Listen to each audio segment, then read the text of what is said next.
capítulo 2. Vamos a ir ahí Hoy vamos a hablar del contexto ministerial. Ya hemos hablado del contexto histórico, ya vimos la descripción de los seres vivientes y todo lo que tuvo que ver con la gloria de Jehová, el kabod de Dios. Ahora, precisamente decíamos que cuando el Señor muestra ese kabod, esa gloria al profeta Ezequiel allá en el cautiverio, lo hace con la razón de lo que vamos a ver en el capítulo 2, que es donde ya después de la teofanía, es decir, después que, acuérdense que la teofanía es más que una visión. Una visión puede ser muy general, una profecía puede llevar un mensaje bastante grande, pero la teofanía, recuérdese que dijimos que es una revelación de Dios. ¿Cuántos se acuerdan de eso? La teofanía es la plena revelación de la deidad de Dios. Entonces, fue la deidad de Dios lo que Ezequiel vio para recibir su llamamiento. Deja de ser un sacerdote para convertirse ahora en un profeta de Dios. Vamos al versículo 1 del capítulo 2. Me dijo: hijo de hombre, ponte sobre tus pies y hablaré contigo. Luego que me habló, entró el Espíritu en mí y me afirmó sobre mis pies, y oí al que me hablaba. Y me dijo: hijo de hombre, yo te envío a los hijos de Israel, a gentes rebeldes que se rebelaron contra mí. Ellos y sus padres se han rebelado contra mí hasta este mismo día. Yo pues te envío a hijos de duro rostro y de empedernido corazón, y les dirás: así ha dicho Jehová el Señor. ¿Acaso ellos escuchen? Pero si no escucharen, porque son una casa rebelde, siempre conocerán que hubo profeta entre ellos. Amén. Padre nuestro que estás en los cielos, queremos darte gracias, Señor, en esta noche por esta bendición que nos das de poder iniciar el capítulo 2 de este libro de Ezequiel. Un capítulo corto pero muy precioso, Señor, donde veremos la palabra extendida hacia el profeta de Dios, hacia el hombre que Dios levanta en medio del cautiverio. Señor, así también te pedimos hoy que envíes esa buena palabra a través de este siervo tuyo, Señor, para poder bendecir a la iglesia, para poder ser un canal de bendición, Señor, a las almas, a los corazones que te aman, que están ansiosos por aprender de ti, Señor. Gracias. En el nombre de Jesús y en acción de gracias oramos.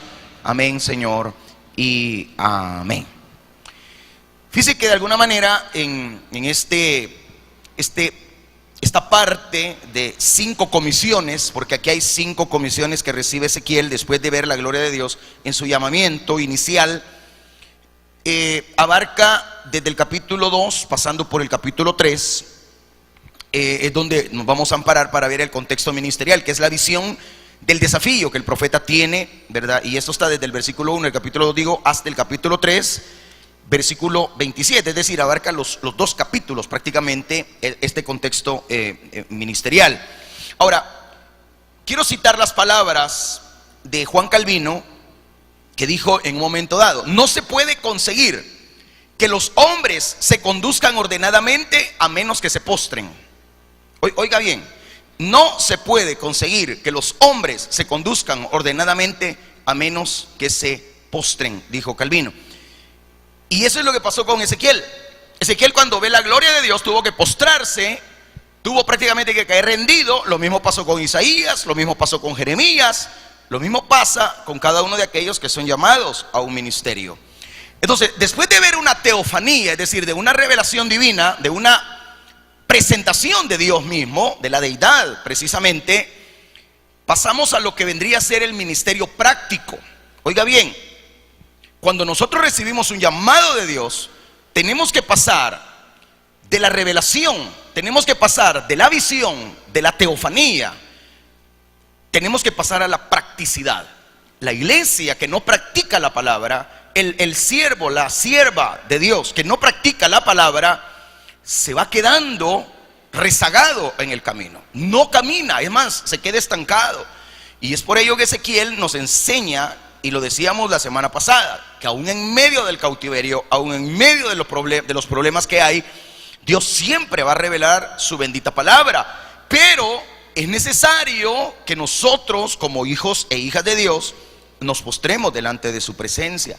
Por eso es que la visión de la gloria de Dios en el capítulo 1 causó que el profeta se postrara sobre su rostro. Usted lo puede ver en el versículo 28, donde dice del capítulo 1: como parece el arco iris, dice, que está en las nubes el día que llueve, así era el parecer del resplandor alrededor. Dice, esta fue la visión de la semejanza de la gloria de Jehová, es decir, el cabod de Dios. Y cuando yo la vi, me postré sobre mi rostro y oí la voz de uno que hablaba. Y ahora en el capítulo 2, verso 1 dice: me dijo, hijo de hombre, ponte sobre tus pies y hablaré contigo. O sea, Ezequiel estaba de rodillas. Entonces ahora Dios viene y le ordena: levántate, ponte de pie. Primero está de rodillas en el versículo anterior, ahora viene y lo levanta: ponte de pie. Oiga bien, Dios tenía una tarea para su profeta, y la primera visión de su gloria tenía la intención de impulsar a Ezequiel al servicio. Entonces, hermano, Dios nos exige cosas a cada uno de nosotros. Está en su derecho de exigirnos, ¿sí o no? Porque Él es nuestro Padre. Cuando dicen amén. Ahora, se nos llama a servir a nuestro maestro. Por eso Ezequiel está a punto de comenzar la tarea de su vida. Tiene ante sí la prueba más grande de todas. Pero a Ezequiel ya se le aseguró que aquel cuya figura parecía de hombre, como él lo declara en el versículo 26 del capítulo 1, está con él. Dios está con nosotros. Dios está con nosotros. Entonces, en ocasiones es preciso que se nos diga varias veces que hagamos algo, especialmente si la tarea es muy difícil de realizar, ¿verdad? Entonces, hay necesidad de que se nos esté recordando, ¿verdad? Entonces, se ve que Ezequiel recibe una comisión que consta, obviamente, de, llamémosle así, de 5 partes declaradas en todo lo que vamos a tratar de estudiar. Ahora, ya se ha mencionado que el capítulo 1 presenta al sacerdote Ezequiel, le presentan la visión de la gloria de Dios. Entonces, este cayó prácticamente fulminado pues ante lo que estaba viendo. Entonces, en el capítulo 2 vemos ya al sacerdote Ezequiel levantarse como profeta. Por eso acabo de decir, él cae rendido como un sacerdote, pero ahora que Dios le dice: ponte sobre tus pies, ya le da, por llamarlo de alguna manera, un nuevo ministerio. Ahora ya no es un sacerdote solamente, ahora se convierte en un profeta de Dios. Entonces, para ser más preciso, es el Espíritu quien lo levanta para que oiga el enunciado de la misión, que la tiene que hacer propia. Oiga bien, por eso es que en el capítulo 3 le mandan a comerse el rollo, le mandan a comerse la palabra. No es algo literal que se va a comer el cuero, porque esto estaba escrito en cuero. No es algo que él tiene que hacerlo, sino más bien aplicar a su vida el mensaje, comérselo él, digerirlo él, para luego transmitirlo al pueblo a quien él tiene que dirigir el mensaje. Entonces, obviamente, de la misma manera que la visión de la zarza llamó la atención de Moisés para que éste escuchara el desafío o el llamado de Dios a su ministerio, así también la visión de Ezequiel fue la preparación, o más bien la introducción al llamado que Dios le hace al profeta de Dios. Entonces, en esta serie de textos, lo que vemos es varios desafíos que Dios le hace a este profeta. Y empecemos con la primero, la introducción a los desafíos del profeta. Esto está dentro del versículo 1 y 2. Me dijo: hijo de hombre, ponte sobre tus pies y hablaré contigo. Luego que me habló, dice el profeta, entró el Espíritu. Vea que está con E mayúscula, porque es el Espíritu Santo, el Espíritu en mí, y me afirmó. Es decir, me puso firme, ¿verdad? Me dio fuerza, porque yo estaba endeble. Es decir, yo estaba con miedo, estaba con temor, y él me afirma. Y oí, dice, al que me hablaba. Él da testimonio de que pudo escuchar la palabra que se le está revelando. Entonces, este pasaje tiene, hermano, algunos elementos muy interesantes. Por un lado, presenta la identificación que hace Dios del profeta, porque Dios identifica siempre a sus hijos. Dios no te llama si no te identifica a ti, primero como hijo, segundo como siervo, y tercero, porque todos somos hijos de Dios los que estamos aquí, ¿sí o no? ¿Cuántos han sido llamados por Dios para ser sus hijos? Pero luego también hay otro llamado, a ser siervos de Él. Siervo no necesariamente es solamente un pastor. Cada uno de ustedes se constituye en un siervo de Él, es decir, un esclavo por amor a Dios. ¿Cuántos me dicen amén? Pero también está lo otro, y esto no es para todos, porque es muy diverso. Está el llamamiento a un ministerio, ya sea el ministerio pastoral, el ministerio evangelista, el ministerio de apóstol, o un ministerio de profeta o maestro. Es decir, diverso, 5, de hecho son 4 ministerios primarios, porque el de maestro y pastor pues prácticamente se unen, pero bueno, se dice 5 ministerios primarios, ¿verdad?, descritos en Efesios. Ahora, debemos comenzar notando, en literal A, que en este versículo Ezequiel es llamado por primera vez Ben Adam. Ben Adam, es decir, hijo de hombre. Aquí hay dos palabras unidas en hebreo. Una es Ben y la otra es Adam. Ben Adam. Ben es hijo de. Eso significa en hebreo, Ben, hijo de. Adam, hombre.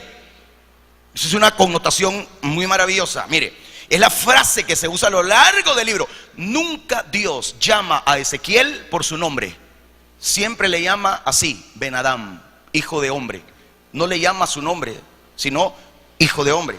Esa es la frase con la que a lo largo del libro se refieren al profeta.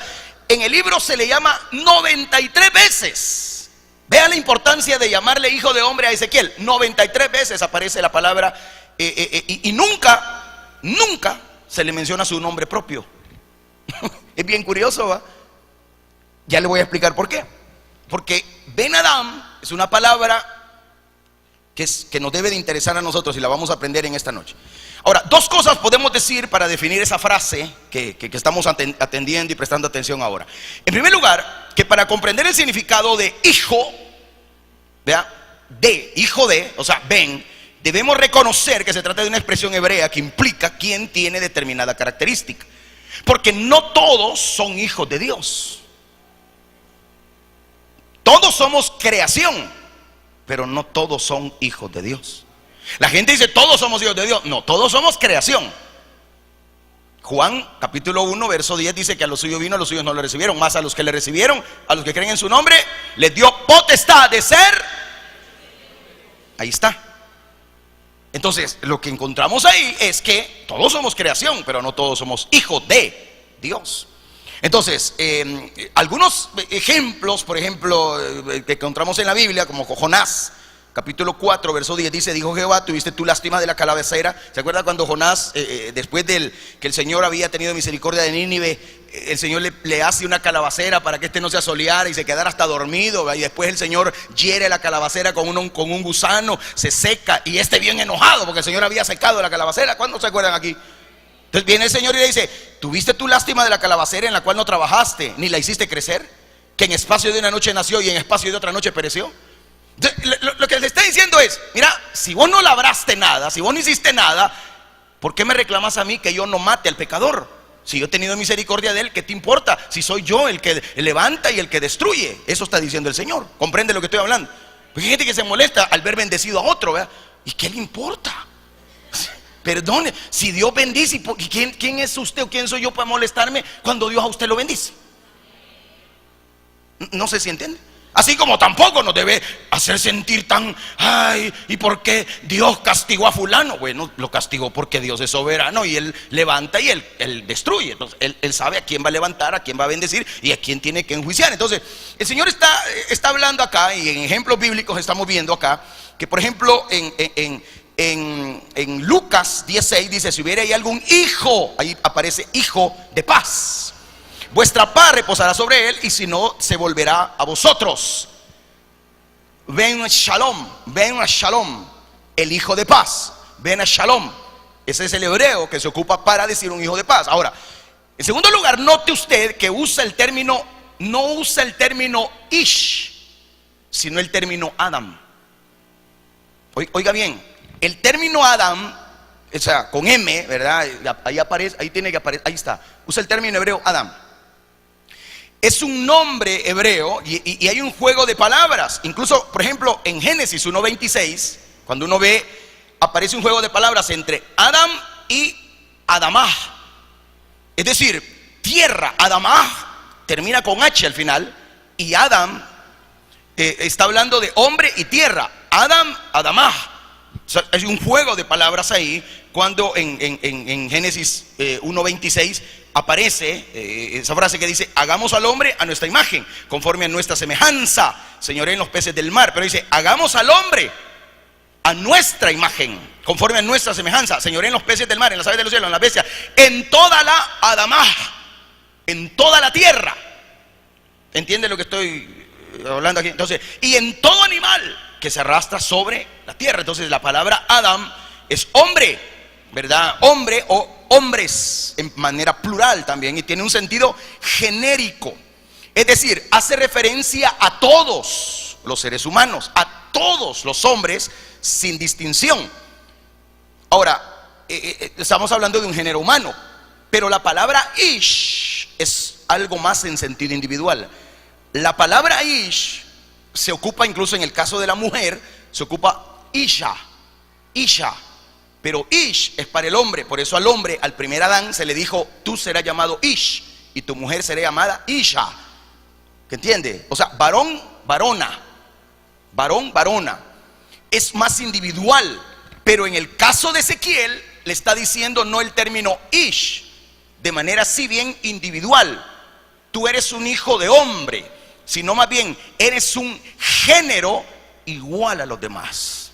No tienes una característica única, como algunos pretenden ver en Ezequiel un tipo de Cristo. Está bien, porque fue Cristo quien se llamaba a sí mismo el Hijo del Hombre, pero no porque era, como dicen los testigos contra Jehová, que era creación de Dios, como usted también, sino más bien en el término, y el doctor Lucas es quien más habla del Hijo del Hombre, refiriéndose a la fragilidad humana con la cual Jesús se identificó.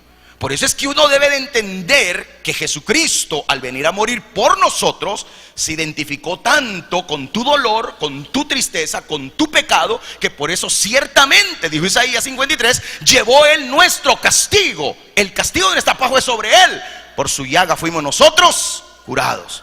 Entonces, a eso estamos llegando en este punto. Ahora, a partir de lo que estoy hablando acá, podemos interpretar esta frase de tres maneras diferentes. Por un lado, usamos el equivalente de ser humano sin ninguna referencia específica. Es decir, como el Salmo 8:4, le doy una cita para más o menos enmarcar, donde dice: ¿qué es el hombre para que tengas de él memoria? Y el hijo del Adán, es decir, el hijo del hombre, para que lo visites. Ahí se reconoce su posición privilegiada dentro de la naturaleza. Pero estoy hablando de un equivalente de ser humano, pero sin referencias específicas. Pero por otro lado, estamos hablando que se refiere a un hombre común, que no tiene características especiales. No es un Superman, no es un superhombre, ¿verdad? Es decir, Ezequiel, tú eres el hijo del hombre porque tienes poderes especiales. No, o sea, eres tan común, le quiso decir el Señor. Eres tan hombre, tan humano, que por eso te levanto. Porque Dios no busca ángeles, sino busca humanos para hacer su labor en la tierra. Por la fragilidad de la cual nosotros hasta podemos jactarnos, ¿verdad? Porque siempre andamos diciendo: es que el Señor sabe que soy carne y que soy débil. Sí, pero eso no nos da derecho a andarle fallando a Él, ¿me entiendes? Pero nosotros siempre agarramos así: es que yo soy carne.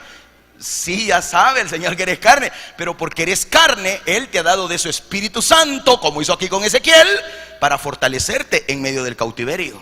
¿Por qué cree usted que primero ve la gloria y no vio primero el ministerio Él? ¿Por qué cree que primero nosotros vemos la gloria de Dios y después viene el ministerio? ¿Por qué? Por la fragilidad humana. Es que no va a empezar el Señor dándote dones. No te va a llamar primero haciéndote el profeta de Dios si no te has convertido primero. Hay que pasar por el valle de sombra y de muerte. Hay que pagar el precio. ¿Comprende lo que estamos hablando acá? La gente quiere ministerio, la gente quiere dones, la gente quiere liderazgos, sí, pero caramba, hay que primero ver la gloria. Y para ver la gloria hay que caer postrado. Y hay que caer postrado antes, durante y después de la gloria. Aquí no se trata solo que una vez me voy a postrar y ya estuvo, ya me cansé. No, Señor. Por eso es que siempre he dicho, y la iglesia debe de entenderlo: de rodillas vamos a vencer. El creyente, el líder, el servidor, que ya a los 5 minutos ya está de pie otra vez, o viene tarde, ni siquiera ora, no se prepara, no puede tener gloria de Dios sobre su vida. No puede darle con todo a la obra. Siempre será un cristiano a medias, no total ni completo, ni va a tener poder en sí. ¿Está oyendo, hermano amado? Sí, ese es el problema que tenemos hoy con la iglesia, y es una lucha de todos los días. Todos los días buscamos qué hacer para no ponernos de rodillas. Buscamos qué hacer para no postrarnos delante de Dios. A veces tiene el Señor que obligarnos, ¿verdad?, para poder doblarnos la rodilla. O nos quiebra alguna canilla, o nos dan algún garrotazo para ponernos de rodillas. Es la única manera. No sé si me doy a entender con lo que estoy hablando. Porque hay gente que no se quiere someter a Dios. Entonces, hermano, por otro lado, nos referimos a un hombre común. Y por último, hay que tener presente que señala la fragilidad humana. Job 25:6. Cuanto menos el hombre que es un gusano, y el hijo de hombre también gusano, reflexiona Job. Entonces, esta última parte de la fragilidad del hombre, parece ser el uso que se le da a la frase hijo de hombre a lo largo del libro de Ezequiel. Oiga bien, tómelo muy en cuenta. A lo largo del libro de Ezequiel, cuando usted lea la frase hijo de hombre, recuerde, a Ezequiel están recordando y le están diciendo: tú eres frágil, aquí el único grande soy yo, dice el Señor. ¿Escuchó lo que acabo de decir? O sea, no te sientas Superman, porque aún Superman tenía problemas con la kriptonita. ¿Aló? ¿Me entiende lo que estoy diciendo? No hay superhéroe que no tenga debilidades. ¿O me va a decir que no? O sea, todos. El único superhéroe que conozco que nunca fue cobarde ni débil se llama Jesucristo, el Hijo de Dios. Ahí no hay kriptonita que valga. Ahí no hay Mary Jane que lo ponga a llorar, ¿verdad? Como al hombre araña. Ahí no hay tales. Ahí no hay ningún problema. El Señor es grande. ¿Cuántos dicen amén? Ahora, oiga bien, en el contexto de la gloria, el cabod, el peso poder de Dios, se pone de relieve la pequeñez del ser humano frente a la majestad del Dios eterno. O sea, no hay que confundir la expresión hijo de hombre con mayúscula cuando aparece en los evangelios y que tiene como antecedente el libro de Daniel. Porque algunos creen que cuando en el evangelio aparece hijo de hombre tiene que ver con Ezequiel. En parte sí, pero principalmente con hijo de hombre, basándonos en el capítulo 7 del libro de Daniel, donde él ve la visión del anciano de días y uno con apariencia como hijo de hombre acercándose al trono de gloria del anciano de días. ¿Me está entendiendo? Allí hay que ampararse en el sentido de: se identificó contigo el Señor Jesús, pero Él no dejó de ser Dios. Murió en la cruz, pero también se levantó para recordarte a ti que nada está perdido. Dios siempre tiene el control y lo seguirá teniendo por siempre y para siempre. Dele gloria al Señor. Él es el Hijo del hombre, pero es el Hijo de Dios también. Vamos al punto 2. El segundo aspecto digno de mencionar es la obra del Espíritu Santo en la vida de Ezequiel. Mire, el pasaje anterior, ¿verdad?, termina con el profeta en el capítulo 1 que cae ante la gloria, ante el cabod de Dios. Bueno, entonces la actitud del profeta de postrarse debe ser comparada igual con la experiencia del profeta Daniel en el capítulo 10, versículo 11, cuando dice: me dijo Daniel, varón muy amado, está atento a las palabras que te hablaré y ponte en pie, porque a ti he sido enviado ahora. Mientras hablaba esto conmigo, dice, me puse en pie temblando. Nadie que tenga un encuentro con el Señor va a poder permanecer en pie. Amén. O sea, vamos a subirnos aquí con temor y temblor. Vamos a hacer la obra con temor y temblor. Vamos a manejar la salvación con temor y temblor. Ahora, sin embargo, lo que debe mencionarse es que la obra del Espíritu Santo, la puesta en pie y la capacidad de escuchar en la vida del profeta son simultáneas. Vean qué interesante este punto.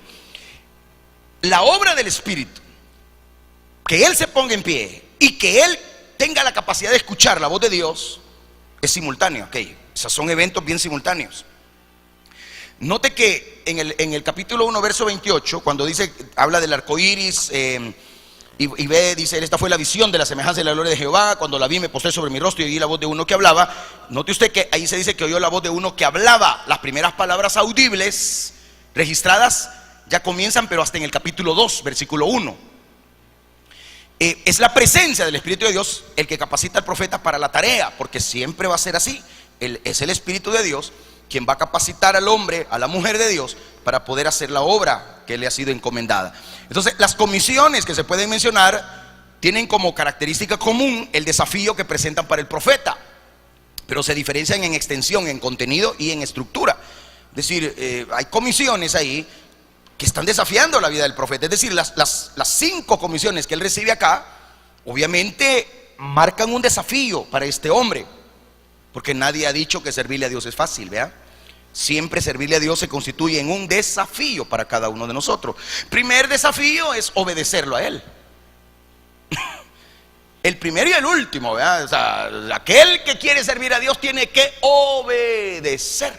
Y obedecer implica dejar muchas cosas que no le agradan a Dios, quitarnos la pereza de encima, empezar a caminar como Él quiere que caminemos. Es decir, dentro del desafío de obedecer a Dios, pues ahí implica muchas cosas, ¿verdad? Entonces hay que pagar el precio. Por eso, después de haber tenido la visión de la gloria de Dios en el capítulo 1, que le da el contexto teológico al profeta, que eso ya lo estudiamos, y obviamente se confronta con su propia realidad humana, el profeta de Dios ahora debe ser confrontado con la tarea a la que Dios lo ha llamado. Por eso este desafío se representa con la frase: ponte en pie.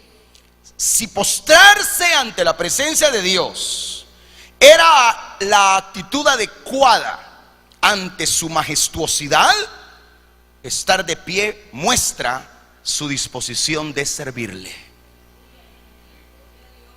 Oiga bien, y eso usted y yo lo debemos de tener muy en cuenta.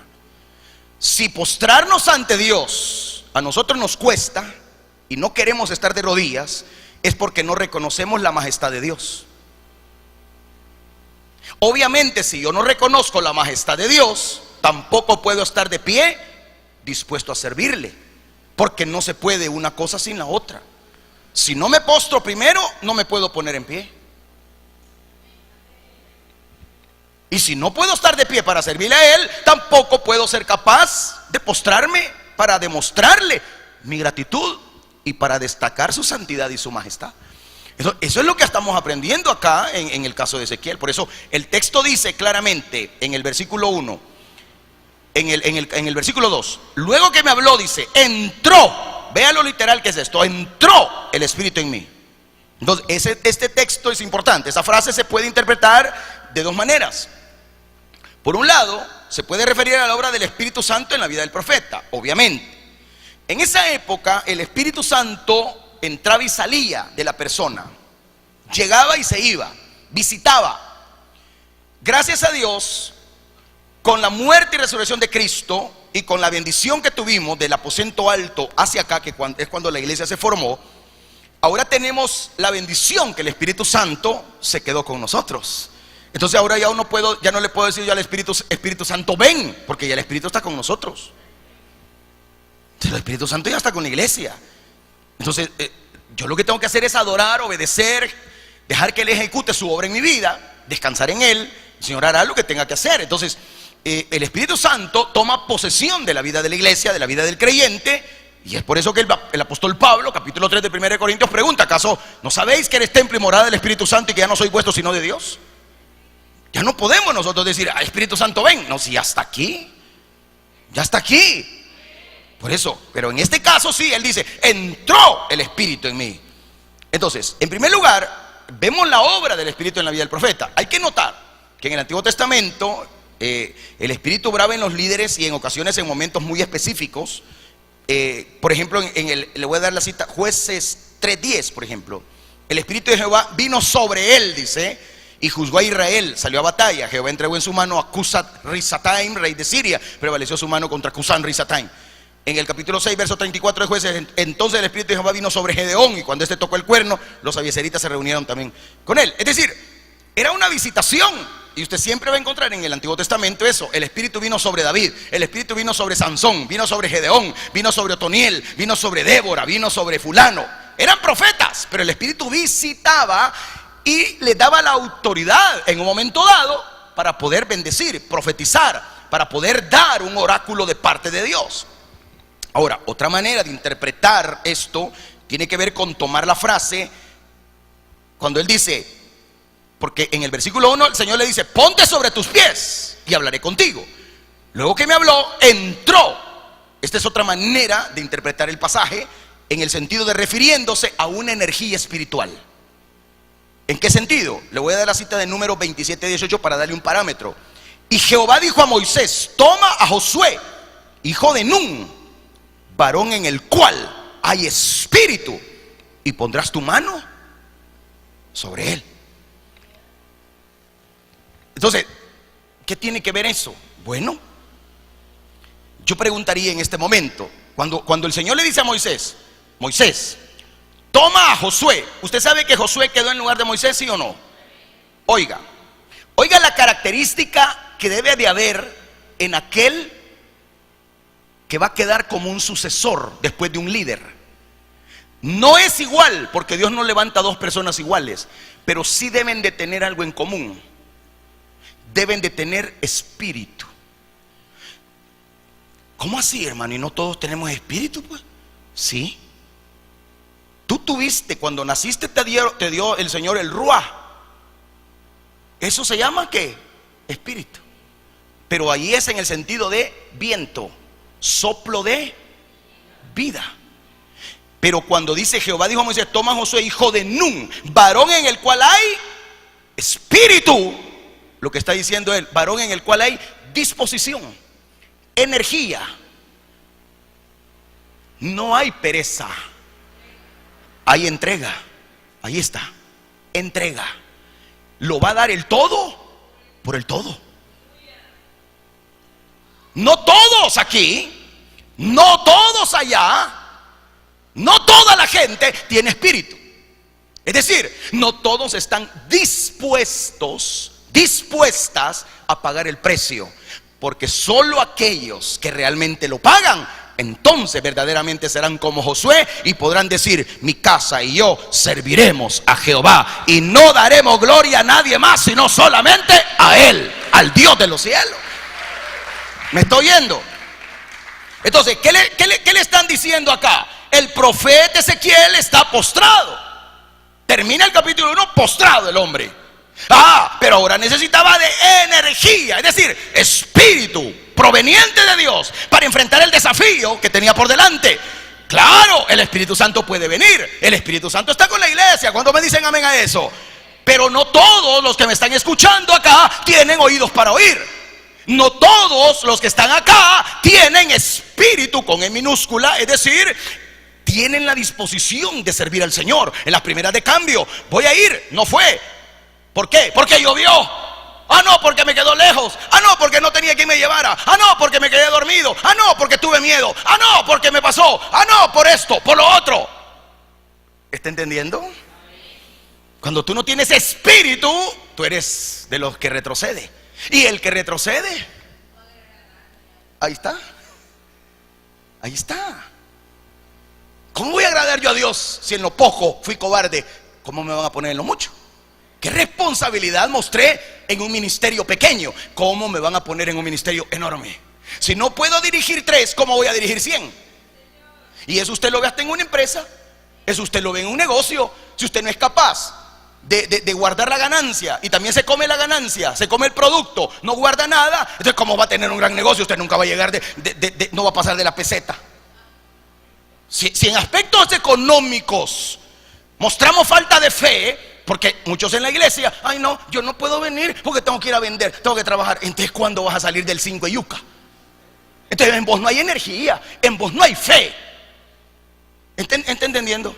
No, el Señor va a tratar no con aquellos que: no, es que yo tengo que trabajar y que si no trabajo no como. Bueno, dice el Señor, no hay problema, yo no me quedo sin testimonio. Yo entonces voy a llamar a aquel que dejándolo todo me va a seguir, va a poner la mano en el arado y venga lo que venga y pase lo que pase, seguir adelante, porque el Señor a victoria nos ha llamado, a bendición nos ha llamado, a ser hombres y mujeres de fe. De fe. O sea, claro, es cierto, llegan momentos difíciles, pero este hombre estaba en un cautiverio.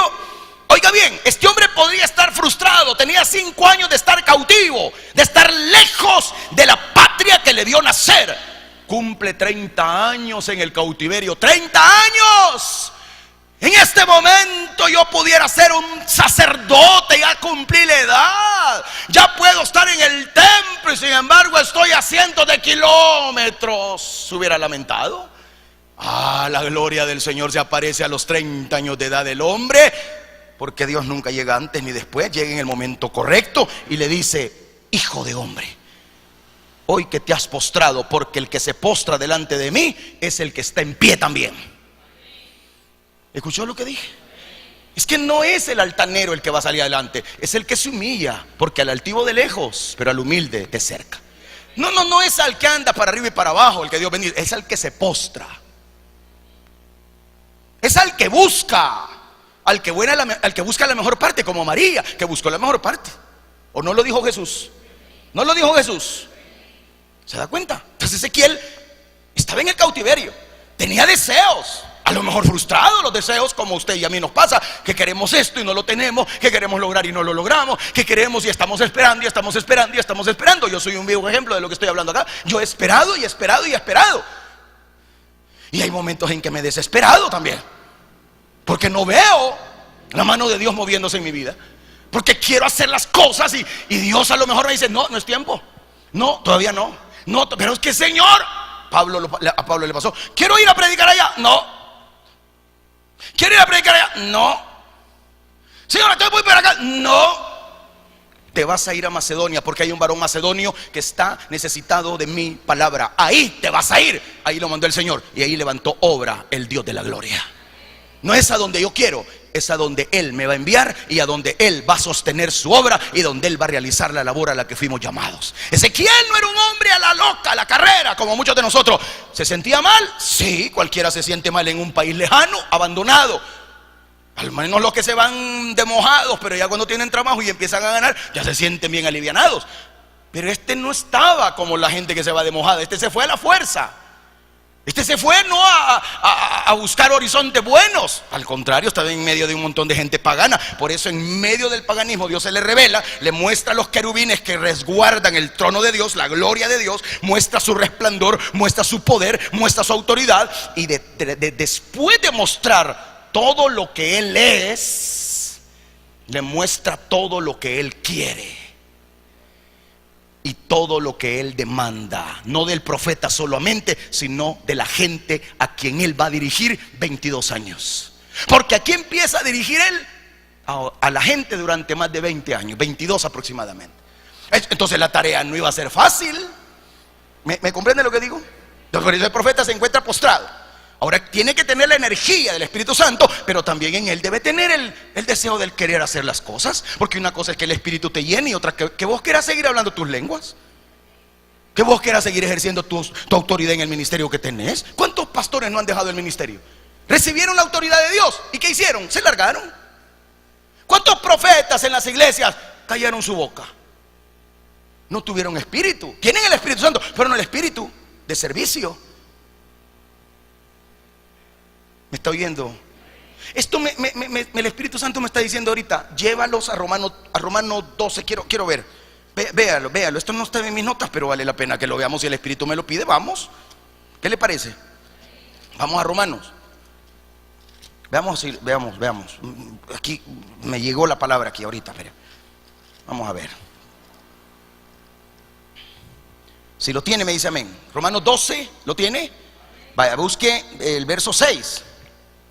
Vea el verso 4 y entremos en el contexto. Amén.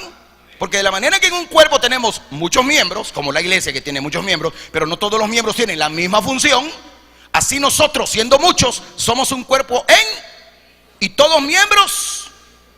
Ok, de manera que teniendo diferentes dones según la gracia que nos es dada, si el de profecía, úsese conforme a la medida de la fe, o si de servicio, en servir, o el que enseña, el que exhorta, el que reparte, el que preside, el que hace misericordia. Ahí está entendiendo los dones de servicio. Dones de servicio. A mí me dieron lenguas. ¿Y dónde las metiste? ¿Y dónde están? A mí me llamaron a predicarle a la gente. ¿Dónde está tu predicación? ¿Por qué no estás predicando?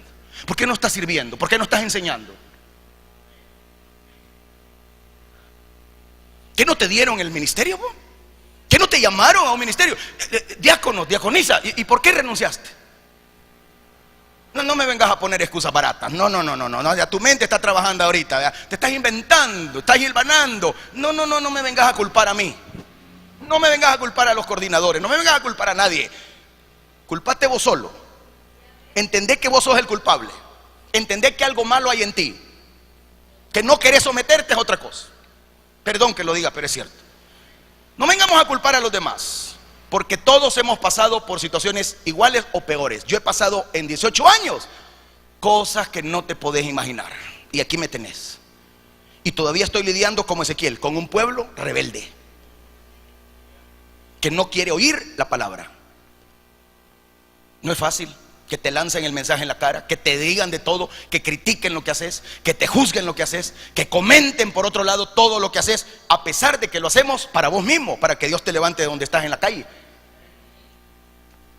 La gente así somos, muchos de nosotros somos así, criticones, que no atesoramos la palabra, no queremos aprender, queremos andar hablando de todo, aprender de todo, menos la palabra de Dios. Entonces, el Señor aquí le está diciendo a este hombre. Y yo cuando leí esto, yo dije: Dios mío, Señor, dame la sabiduría. Yo no quiero golpear a nadie, yo no quiero sonar pésimo, pero aquí dice pueblo rebelde. ¿Y yo cómo les voy a llamar a estos? No puedo disfrazar la palabra, pero bueno, vamos a tratar, ¿verdad? ¿Entendió lo de Romanos? Yo vuelvo a la pregunta, o sea, ¿qué hiciste con lo que Dios te dio? ¿Recuerda el hombre que se le dieron los 3 hombres que le dieron las minas? Uno de ellos la enterró. Qué cruel, ¿verdad? Es que sabía que eras hombre severo. Ay, es que el pastor mucho molesta. Es que es muy exigente, ¿sabes?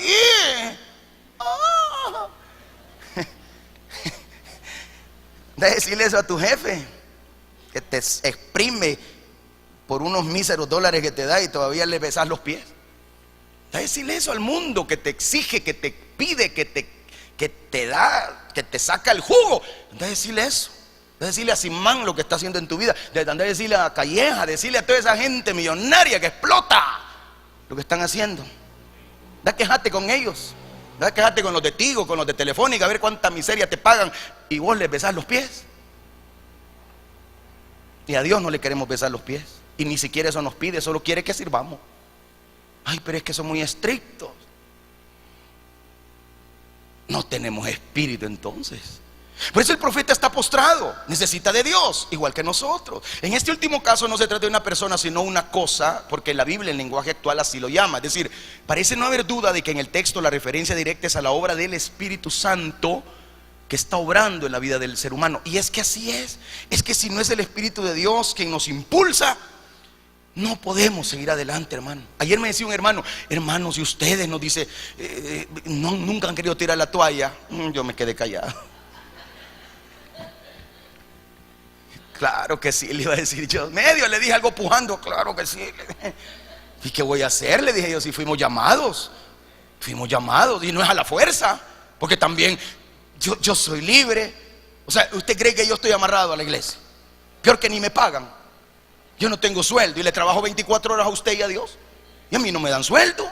Y yo cualquier día de esto pudiera decir: bueno, si a mí no me pagan, yo no tengo un contrato aquí y todavía me están hostigando.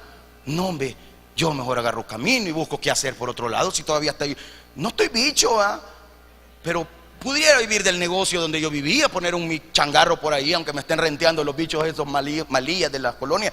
Pero por lo menos trabajaría y sacaría sueldo, pues.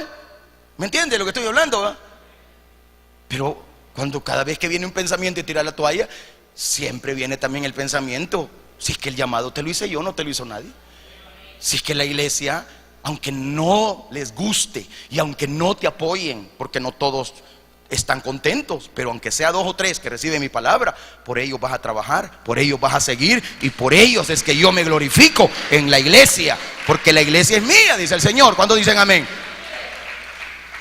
Entonces yo siempre he pensado, si la gente se mata por un mísero sueldo, por un trabajo que tenga, ¿por qué no me voy a matar yo por la obra de Dios que vale la pena?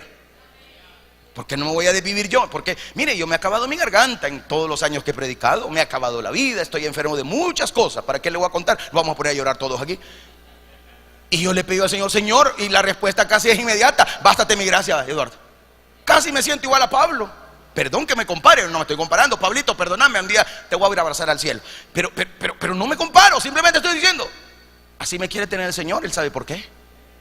Y le doy gracias a Dios. Le doy gracias a Dios. Ahora, hoy sigamos acá. Por último, el texto dice: me puso sobre. Oiga bien, ya se ha mencionado que él recibe la orden de ponerse en pie. Ahora, en el versículo 2, aquí hay una palabra interesante. Luego que me habló, entró el Espíritu en mí, me afirmó sobre mis pies, y oí, dice, al que me hablaba. El versículo 2, la palabra que se usa es la misma que usamos en el 1:21. ¿Se recuerda? Y esto usted lo anotó. Cuando ellos andaban, andaban ellas, es decir, las ruedas. Cuando ellos se paraban, los querubines separaban las ruedas. Asimismo, cuando se levantaban de la tierra, las ruedas se levantaban, porque el espíritu de los seres vivientes estaba, dice, en las ruedas. Es decir, es la palabra amad, detenerse, quedarse de pie. Le expliqué a usted que la palabra es estar listo a la orden del capitán en jefe. No estar dormido, sino listo a la palabra del Señor. ¿Me doy a entender? Entonces, eso es lo que está pasando acá. La palabra es la misma en el verso 2, amad, es decir, puesto de pie, presta atención, está listo a la orden del capitán. Entonces, esto lo debemos de entender. De Dios se recibe la orden de estar siempre listo, y es Él mismo el que da la energía para servirle. ¿Por qué estoy en pie? Por Él.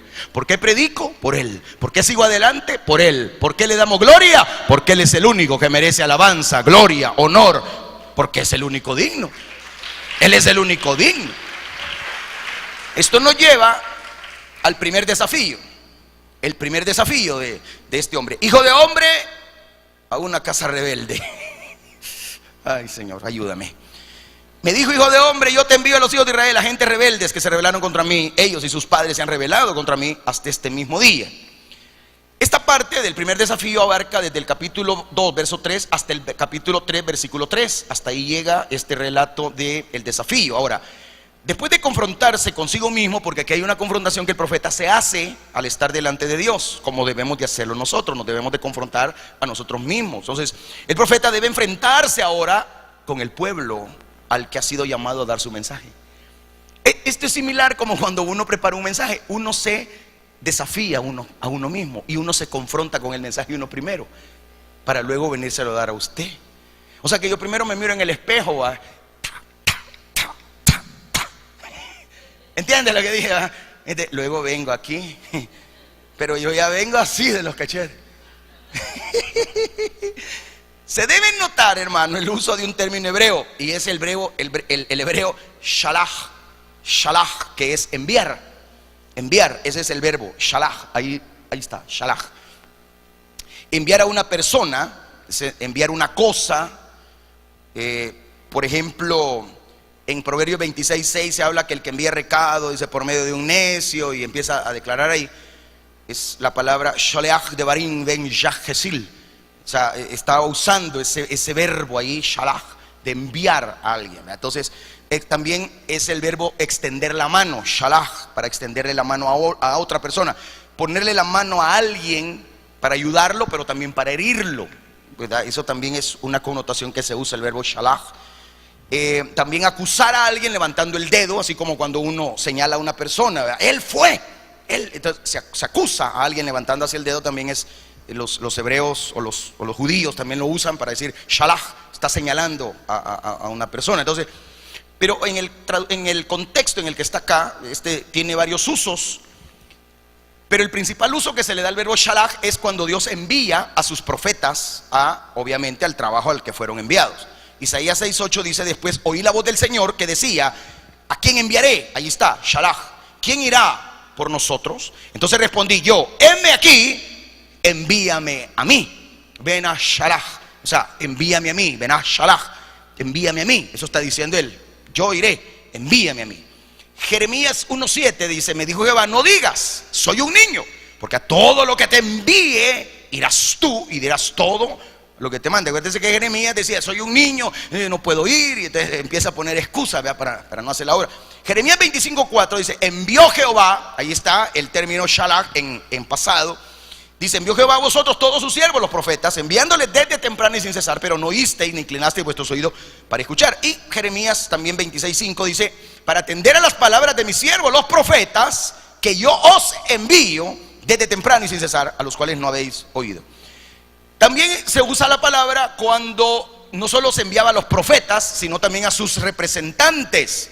En este caso, por ejemplo, un representante de Dios, que también se le llama profeta, pero también fue un caudillo, es decir, un libertador, por tanto representante de Dios, fue el siervo Moisés, ¿verdad? Moisés también fue enviado, y eso es lo que vemos en Éxodo 4:8, por ejemplo, cuando está el diálogo entre Dios y Moisés, y le dice: si aconteciere que no te creyeren ni obedecieren a la voz de la primera señal creerán a la voz, dice, de la postrera. Entonces, por el contrario, también la palabra se puede usar de manera negativa cuando los falsos profetas se levantaban y no eran enviados por el Señor.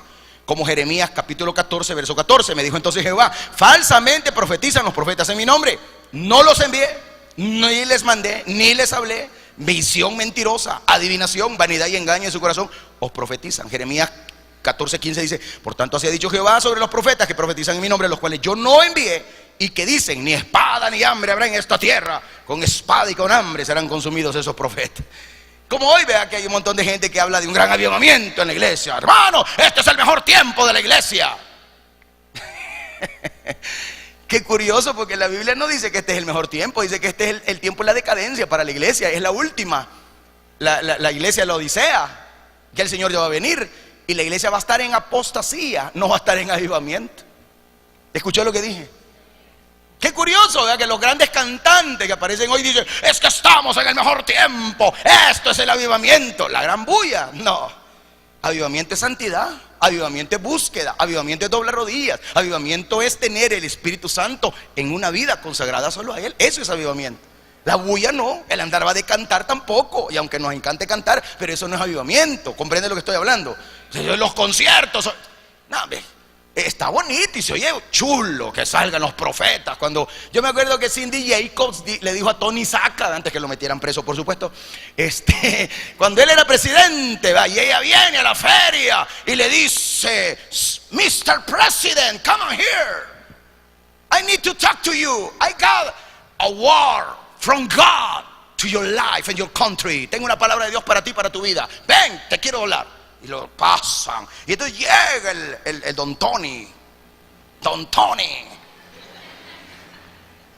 Y le dice ella que iba a venir un gran avivamiento, que él iba a ser el presidente de la paz.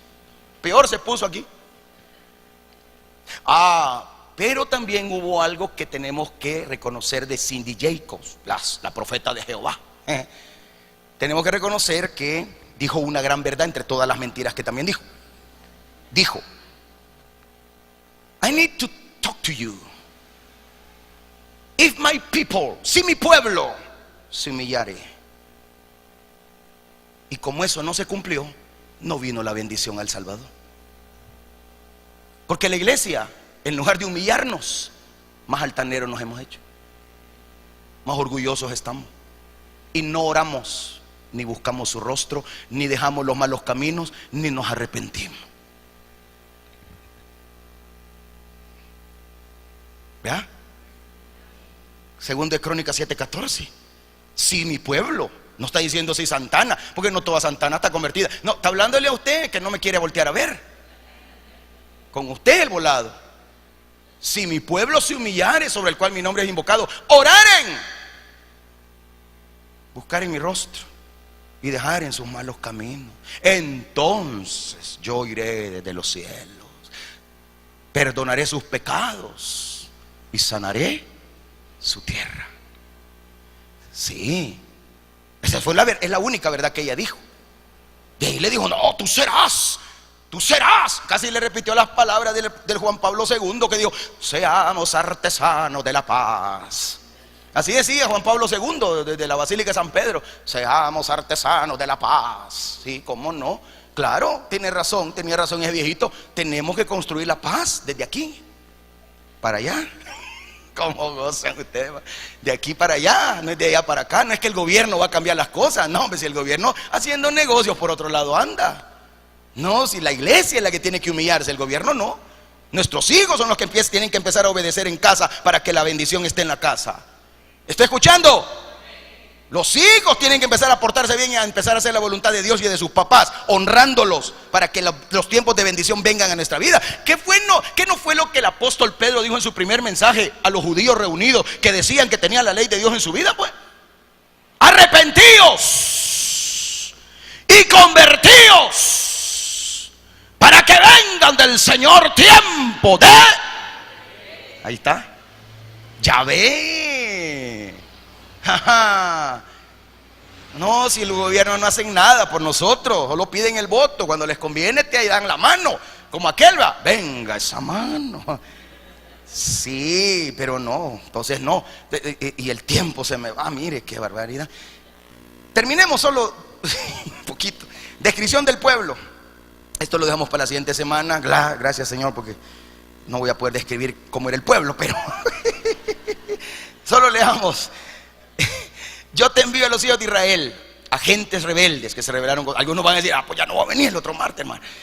¿Cómo no? Venga, no se quede. Y sus padres se han rebelado contra mí hasta este mismo día. Yo pues te envío a hijos de duro rostro y de empedernido corazón, y les dirás, así ha dicho Jehová el Señor. Hermano, cuando se describe al pueblo se usan, aquí hay 4 frases que no vamos a poder declarar todas por el tiempo, pero ahí hay una, ya la tienen ahí en la pantalla, y tiene un gran contenido teológico. Ahora, tiene como propósito preparar al profeta con la tarea que le esperaba. Realmente, fíjense que no considero que el mensaje se preste como para ser muy drástico en lo que tengo que hablar. No, al contrario, es una bendición ver la declaración que Dios le hace a este hombre. Y en primer lugar vemos la nación de rebeldes. Obviamente está hablando del pueblo judío. Entonces, esta expresión podría ser traducida casa de rebelión. Esa es la traducción del hebreo, casa de rebelión. Y se usa a lo largo de todo el libro de Ezequiel. Ahí encontramos en Ezequiel 3:9, como diamante más fuerte que pedernal he hecho tu frente, hermana Marixa. No los temas, no tengas miedo delante de Dios, porque son casa rebelde. Amén. Verso 26 de Ezequiel 3, haré que se pegue tu lengua a tu paladar y estarás mudo, no serás a ellos varón que reprende, porque son casa rebelde. Imagínense, o sea, llega el momento en que la casa de Israel, el pueblo judío, estaba muy rebelde, tanto que el Señor dice, te voy a callar, te voy a pegar la lengua, aunque quieras decirles una palabra, no les vas a decir nada. O sea, se pone seria la situación. Entonces, el énfasis de esta calificación es la completa deslealtad hacia Jehová Dios. La historia de la nación es la historia de una constante rebelión, lamentablemente. Entonces, podemos mencionar por lo menos 3 tipos de rebeliones, entre muchas, pero 3 que creo yo que son muy pesadas. Una, el becerro de oro. ¿Alguien se acuerda? Capítulo 32 de Éxodo, el becerro de oro. Una cosa terrible. El hombre de Dios buscando el rostro de él, trayendo las tablas de la ley, y ellos desenfrenados. El becerro de oro. En número 25, la adoración a los Baales. Se metió el ritual de la adoración a los Baales. Y en primero de Reyes 12, la historia de la monarquía. El pueblo judío no nació para tener reyes ni gentiles ni paganos. Su único rey era Jehová Dios. Pero ellos no lo quisieron. Ellos dejaron al Dios de los cielos. Ellos cavaron para sí cisternas rotas. Y entonces empezaron a sufrir el problema de la monarquía. Y ahora pues el mundo gentil gobierna incluso el mismo Israel. Entonces, a partir de esta visión de la naturaleza de su pueblo, el profeta no tenía que tener muchas expectativas sobre la respuesta que iba a tener su mensaje. Es decir, iba a predicar, iba a dar la palabra, pero el pueblo no lo iba a escuchar. Tanto así que al final fue el mismo pueblo que terminó sacándole los sesos al profeta Ezequiel. Ellos mismos lo mataron. O sea, no me extraña que ahora los predicadores también seamos mal vistos, porque la gente se ha vuelto muy rebelde. El pueblo de Dios ya no quiere palabra de Dios. Busca milagros, busca que le pongan manos, y eso está bien. Es que yo no digo que sea malo. Para eso tenemos oración, para eso tenemos lunes de milagros, viernes de milagros, ayuno. Somos una iglesia que ora muchísimo y usted lo sabe. Pero no podemos sustituir nosotros la oración personal al clamor hacia otro, decir, ore por mí, mientras nosotros vamos a estar dormidos, vea. Ore por mí, mientras todo el saldo que tengo que usar en el canal de la oración eficaz, me lo gasté hablando a saber con quién sabe quién y quién sabe dónde. Entonces, yo pretendo con esta predicación en esta noche hacer conciencia en usted, hermano amado, que Ezequiel tuvo que pasar momentos duros como los está pasando hoy, incluso no solamente un predicador, sino usted también. Porque cada uno de ustedes en sus hogares, que viven con personas inconversas, que tienen hijos rebeldes, esposos inconversos, mujeres inconversas, vecinos inconversos, usted también está en medio de una Babilonia durísima. Por eso no me extraña que usted muchas veces viene a la iglesia pidiendo misericordia, no solo para usted, sino para los que viven a su lado. No me extraña que usted también se sienta muy mal, pero Dios siempre, como le dijo el profeta, tranquilo, yo no solamente te voy a dar mi espíritu, es más, no te voy a dar frente de pedernal, sino más bien de diamante. Porque el pedernal se puede romper, el diamante no. Es decir, te voy a dar la capacidad, te voy a dar la fuerza, te voy a dar la motivación de tu vida para que sigas adelante. Cual sea tu problema, tu enfermedad, tu situación, no temas. Jehová nuestro Dios siempre estará con nosotros. Dele gloria al Señor. Pongámonos en pie.